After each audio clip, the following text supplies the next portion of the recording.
अस्सलाम वालेकुम नाज़रीन, मैं हूं शेख रहमत अली, आप देख रहे हैं क्राइम टुडे न्यूज। नाज़रीन, गोल्ड ट्रेडिंग का केस सामने आया जिसमें राजेश नामी ने करोड़ों रुपए का चीटिंग किया। हफ्सीगुड़ा के इलाके में करीब 500 लोगों से करीब एक आदमी से 5 लाख रुपए लिए, जिसे करोड़ों रुपए वसूल कर लिए गोल्ड ट्रेडिंग के नाम पर। और इसके बाद से 1-2 महीने दिया, उसके बाद से फरार हो गया। ये लोग शिकायत भी किए थे। आखिरकार सीसीएस पुलिस को राजेश की तलाश थी, आखिरकार मिल गया। सीसीएस पुलिस ने राजेश को गिरफ्तार कर लिया और आज तमाम लोग जिनको ये धोखा दिया था वो सीसीएस के पास पहुंचे और मीडिया से बात करते हुए सारे तफसीलात बताई। कोई भी अगर बिजनेस को डबल करने की बात करता है या आपके रुपयों को डबल करने की बात करता है या आपको फायदा पहुंचाने की बात करता है तो ऐसे लोगों से हो जाइए होशियार, क्योंकि सिवाय धोखे के और कुछ नहीं मिलेगा। बाद में आपको सिवाय अफसोस के और कुछ नहीं होगा। मैं शेख रहमत Ali, crime today news, Hyderabad.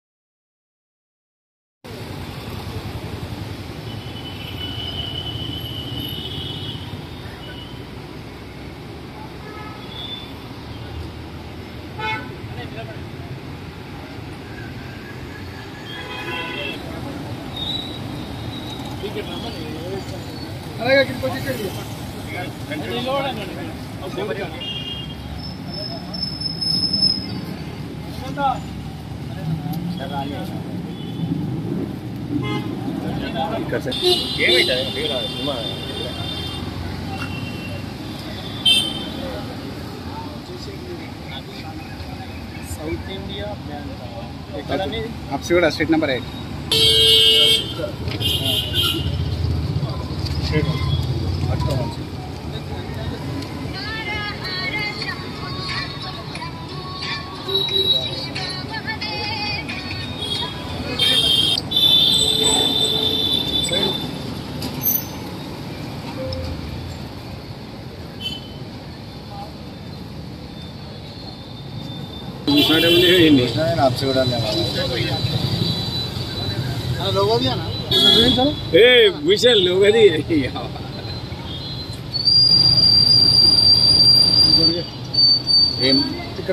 మిత్రులందరికీ నమస్కారం అండి.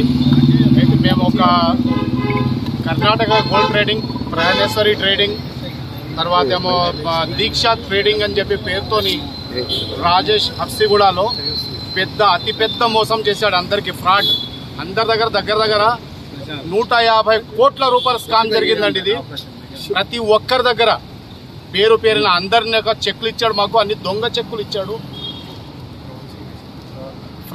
మొత్తం దొంగ సిగ్నేచర్ చేశాడు, ఫ్రాడ్ సిగ్నేచర్తో. మేము అందరం మోసపోయాం సార్.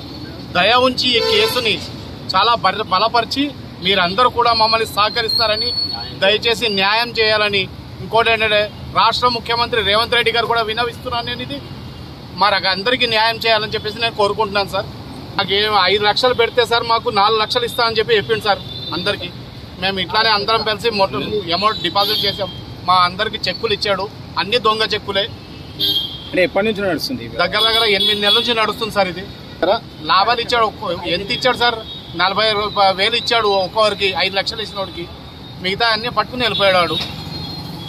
మాకు ఒక 4 నెలలో 4.5 నెలలో మాకు రికవర్ చేస్తా అన్నాడు. అందరికి ఇస్తానన్న అమౌంట్ మాకేం ఇవ్వలేదండి. 5 మంత్స్లో ఇస్తా అన్నాడు. మాకు అట్లా 2 మంత్స్ ఏమో ఇచ్చాడు అంతే. 40,000 రూపాయలు చొప్పున 2 మంత్స్ ఇచ్చాడు అంతే. మిగతా అంతా ఫ్రాడే. ఒక్క రూపాయి సార్. మేము పోయాడు, మమ్మల్ని లోపలికి పోనిస్తలేరు సార్. లోపల జరగాల్సింది అన్ని మాకు రానిస్తలేరు లోపలికి. ఎంతమంది దగ్గర దీంట్లో ఒక 400 నుంచి 500 మంది ఉన్నాం సార్. దీంట్లో 500 మంది ఉన్నామండి. దీంట్లో లోపలికి గెలవలేదు, రానిస్తలేరు అని చెప్పి రేపు రాత్రి అరెస్ట్ చేసి తీసుకొచ్చారంట. మాకు పొద్దున్న ఇంటిమేషన్ వచ్చింది. అంటే మీరు ఏమైనా కంప్లైంట్ ఇచ్చారా సార్? మేము ఇంకా ఈ కంప్లైంట్ మేము ఇవ్వలేదు. రేపు ఇద్దాం అనుకుంటున్నామండి. ఇవాళ సెలవు అని చెప్పేసి complaint police station amount recover చేస్తానన్నాడు. ఇంతవరకు 1 రూపాయి ఇవ్వలేదు. ఇంతవరకు 1 రూపాయి ఇచ్చారండి. కంప్లైంట్ ఇస్తే ఆయనకు ఎత్తుకొచ్చారు. ఎత్తుకొచ్చారండి. ఆమె కూడా దీంట్లో డిపాజిట్, ఆమె కూడా లాయర్. ఒక ఆమె కూడా దీంట్లో డిపాజిట్ నేను 5 lakhs పెట్టానన్నా. అయితే యాక్చువల్ నాకు ఇది ఫస్ట్ ఇంట్రెస్ట్ లేకుండే, కానీ కొందరు చెప్పడం వల్ల ఇన్వెస్ట్ చేశాను. సరే వస్తుంది కదా, కొంచెం నేను ప్రాబ్లంలో ఉన్నాను, ఆ ప్రాబ్లంలో క్లియర్ అయితే నాకు చిన్న ఆశతో పెట్టాను. పెట్టిన తర్వాత నాకు 2 వారాలు వేసిండు, అంటే ఒక 60-70,000 వరకు వచ్చింది. మిగతా మొత్తం అయితే లాస్ అయిపోయింది. ఆ తర్వాత నేను కంప్లైంట్ రేజ్ చేద్దాం అనుకున్నాను, కానీ ఫోన్ల ద్వారా కొందరు చెప్పాడు ఏంటంటే ఒక 1-2 months నాకు టైం ఇవ్వండి, 1-2 months టైం ఇవ్వండి, ఆ టైంలో నేను మళ్ళీ రికవర్ చేసి అందరిది మెల్లమెల్ల క్లియర్ చేస్తానని ఒక గట్టి నమ్మకంతో ఇచ్చేసాడు. దానివల్ల కేసు పెట్టలేకపోయాము. ఇక తర్వాత సింధు మేడం అన్న మేడం కొందరు కంప్లైంట్ చేసినారు. చేసిన తర్వాత ఇప్పుడు అతను మళ్ళీ రీసెంట్గా కాంటాక్ట్ అయ్యాడు. మా దాంట్లో కొందరు కాంటాక్ట్ అయ్యేసి లేదు ఇంకా కొంచెం డబ్బులు అవసరం ఉన్నాయి, ఇన్వెస్ట్ చేయండి, ఎంత అయితే డబ్బులు పోయినాయి ఆ డబ్బులు మొత్తం మళ్ళీ నేను ట్రేడింగ్ చేసి రికవర్ చేసి ప్రతి ఒక్కరికి క్లియర్ చేస్తాను అని చెప్పాడు. ఆ నమ్మకంతోనే మళ్ళీ ఇక ట్రేస్ అవుట్ చేసి నంబర్ ఫైండ్ అవుట్ చేసి ఎక్కడున్నాడు ఏంది లొకేషన్ కనుక్కొని ఇప్పుడు పట్టుకొని రావడం జరిగింది. కానీ మాకు ఎలాగైనా న్యాయం చేసి కొంచెం మేము కష్టపడిన డబ్బులు, మా ఎక్స్ట్రా డబ్బులు రాకపోయినా పర్లేదు, మేము పట్టిన డబ్బులు మాకు రిటర్న్ వచ్చేలాగా చేస్తే చాలండి, ఒకటే మేము కోరుకుంటాము. అతను యాక్చువల్గా ప్రాపర్ వచ్చేసి కర్ణాటక అన్నారు, కానీ ఉండేది మాత్రం ఇక్కడ హైదరాబాద్లో. ఈ మొత్తం ఈ తతంగం మీద అంతా అయినాక మళ్ళీ ఎక్కడికి వెళ్ళిపోయాడు. ఆఫీస్ హబ్సిగూడలో స్ట్రీట్ నెంబర్ 8లో ఉండేయండి ఆఫీసు, తీసేసాడు. ఆఫీస్ 3-4 తన కింద ఒక 4 పెట్టుకొని వర్క్ చేశాడండి. లేదు డౌట్ రాలేదు, ఎందుకంటే ప్రతి ఒక్కరికి స్టార్టింగ్ లో ఒక 1-2 months నుంచి చేస్తూ ఉన్నాడు కాబట్టి ఎవరికైనా డౌట్ రాలేదు.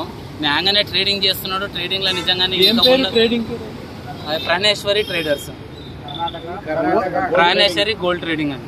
ఓనర్ పేరు రాజేష్ అని అతను. రాజేష్ కి ఇచ్చారా?